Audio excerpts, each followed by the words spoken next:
তখন সময়টা ছিল শীতকাল। কলেজের সকল বন্ধুরা মিলে কক্সবাজার ঘুরতে যাবে, চাঁদা 5,000 টাকা। ঠিক সেই সময় আমি পিছন থেকে বলে উঠলাম, আমি যাবো না রে, আমার একটা কাজ আছে। তখন আমার এক বন্ধু বলে উঠলো, শালা ফকিরের বাচ্চা, তুই কবে কোথায় গিয়েছিলি? সবসময় শুধু সকল প্ল্যান নষ্ট করে দিস। আমি মাথা নিচু করে সেখান থেকে চলে আসলাম।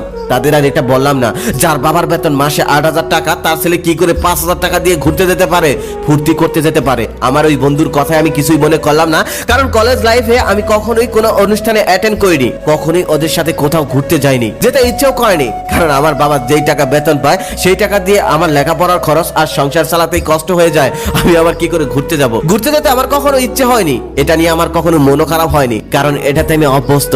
আমি তো দূরে কোথাও এখন পর্যন্ত ঘুরতেই যাইনি। এভাবেই কলেজের 2 বছর শেষ হয়ে গেল। প্রায় বিদায় অনুষ্ঠান চলে এলো, তখন আর অ্যাটেন্ড না করে পারলাম না। বিদায় অনুষ্ঠানে অ্যাটেন্ড করলাম।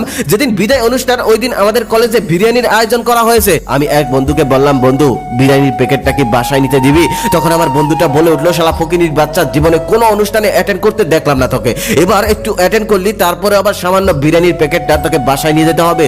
আসলে তোর মতো ফকিনি আমি জীবনে আর কখনোই দ্বিতীয়টা দেখিনি। আমি মাথা নিচু করে সেখান থেকে চলে আসলাম।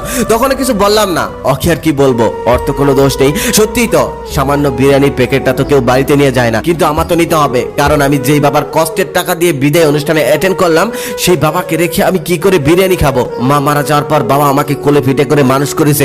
জীবনে কখনোই বাবা ভালো কিছু খায়নি, সব সময় আমাকেই ভালোটা খাওয়ানোর চেষ্টা করেছে। আজ সেই বাবাকে রেখে কিভাবে বিদায় অনুষ্ঠানে বিরিয়ানি খাবো?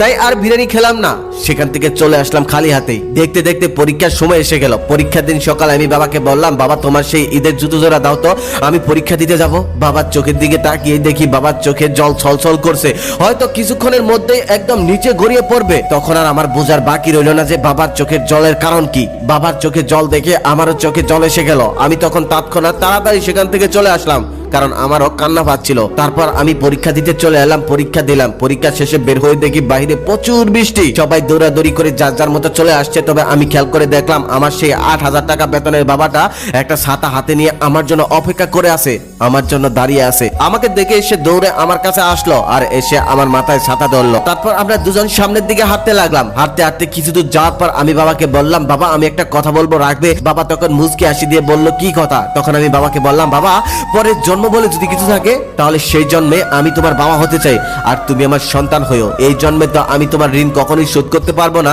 যদি পরের জন্মে শোধ করতে পারি। ঠিক সেই সময় বাবা আমার হাতে থাবা দিয়ে ধরলো। আমি তখন বাবাকে বললাম, বাবা কি হয়েছে?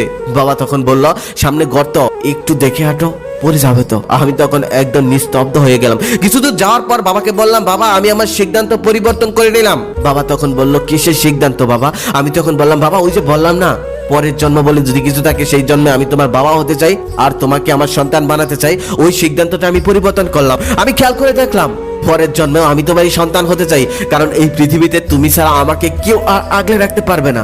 মধ্যবিত্ত ঘরের ছেলেরা জীবনে কষ্ট পায় অনেক, এটা ঠিক, তবে একটা মধ্যবিত্ত ঘরের বাবার মনে যে কতটা ভালোবাসা থাকে সেটা সবাই বুঝতে পারে না। সবাই যদি বুঝতো, তাহলে কেউ কোনোদিন বাবাকে কষ্ট দিতে পারতো না, বাবাকে বৃদ্ধাশ্রমে রেখে আসতে পারতো না, বাবাকে অসম্মান করে কথা বলতে পারতো না। বাবাকে ভালোবাসুন, পৃথিবীতে আর বাবার মতো আপনি কাউকে পাবেন না, একটা মানুষও পাবেন না।